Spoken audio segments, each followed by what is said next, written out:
Good morning. We are 3 days away from a 100-day mark of Democrats holding the majority in the House. And so far, they've managed, and you can sum up the first 100 days in 3 words: radicalism, resistance, and resolutions.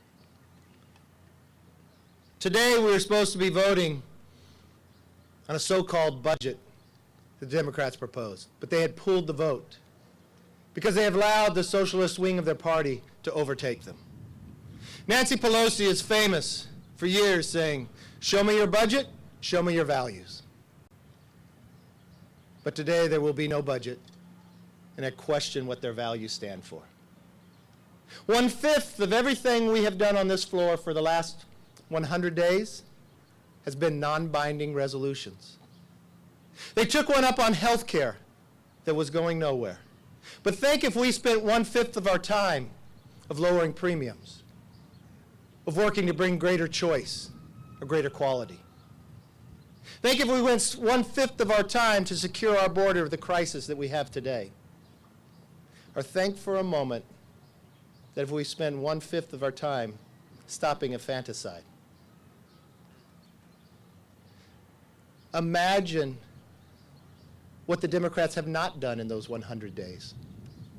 They could have scheduled the companion bill for Senate Bill 1 to stand with Israel, to stop the boycott, divestment, and sanctions.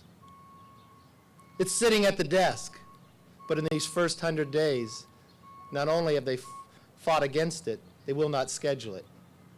31 times we have stood and asked for unanimous consent to stop infanticide after hearing the comments from the governor of New York signing a bill and the governor of Virginia, but they stayed silent. Later today, they will leave and go on their retreat. They have many speakers. They've invited celebrities not to perform, but to tell them what the values of hardworking Americans are. I have one question for the Democrats after 100 days. What have you accomplished? Name me one problem you have solved. Because the direction of the new radical, resistance, and resolutions is not the direction America wants. America deserves better.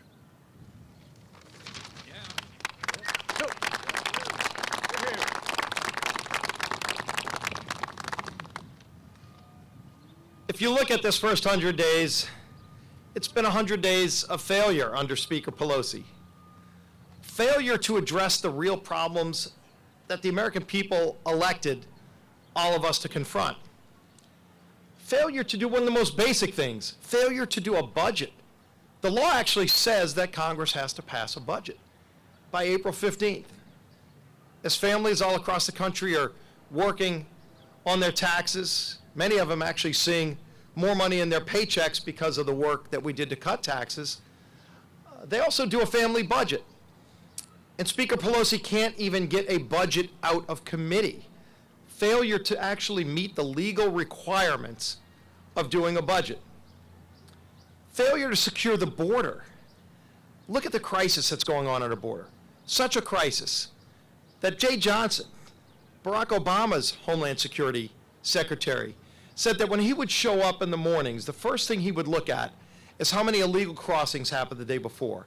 And if that number was over 1,000 illegal crossings in one day, that was a bad day for him and a bad day for the country.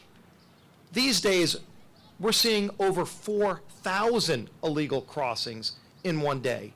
That's how serious of a crisis it is. And the Democrats failed to confront this problem. In fact, they're trying to say it doesn't even exist. The problem doesn't exist. Just hiding their head in the sand and failing to address the problem doesn't make the problem go away for families all across this country who want a secure border. Failure, as our leader said, to address infanticide. The fact that right now, in many places in America, if a baby is born alive outside the womb, it can still be murdered legally in many states. And we have a bill to make that illegal, to actually protect that baby who's born alive outside of the womb and give it the full protection that every other American has and deserves. and yet they fail to bring that bill to the floor. Failure to actually confront the growing anti-Semitism that we're seeing, not just in some pockets of America, but even in some pockets within the Democrat conference. Failure to address that problem as well. So as you've seen this far left radical shift by Speaker Pelosi's majority in the direction that they're trying to take the country, and the failure to even be able to confront any of these problems, what instead are they doing?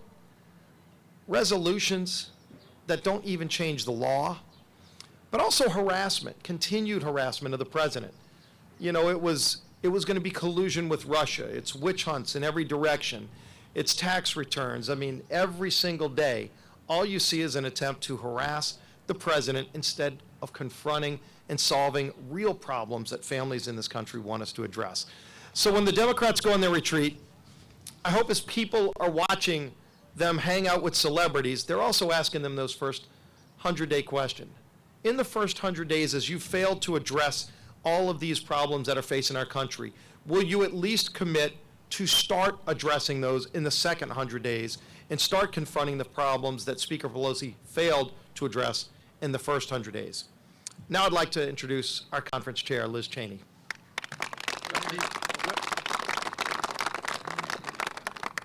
Thank you very much. 58 years ago, on this very plaza, John F. Kennedy was sworn in as President of the United States. And after he took the oath of office, he gave a speech that was a soaring call to freedom and to service. As we approach the 100th day of the Democrat majority, our Democratic colleagues need to decide whether they are the party of John F. Kennedy or of Alexandria Ocasio-Cortez and Bernie Sanders. They cannot be both. President Kennedy understood the miracle of our founding and that freedom was at the very heart of it. He understood the sacred duty that each generation bears to defend and protect that freedom. He knew, as he said on this plaza, the rights of man come not from the generosity of the state, but from the hand of God.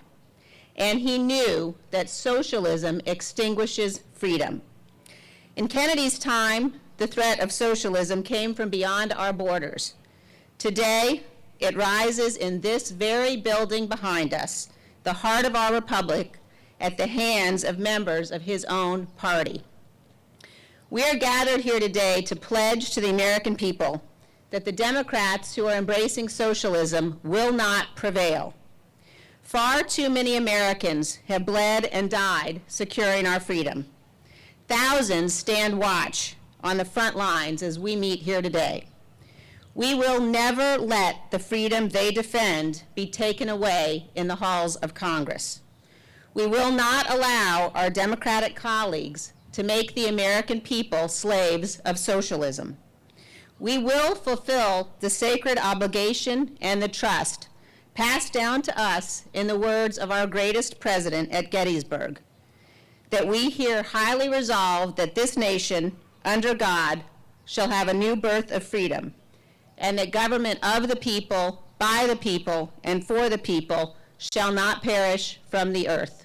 We will not fail. And I'd like now to introduce to you my colleague from Ohio, Representative Anthony Gonzalez.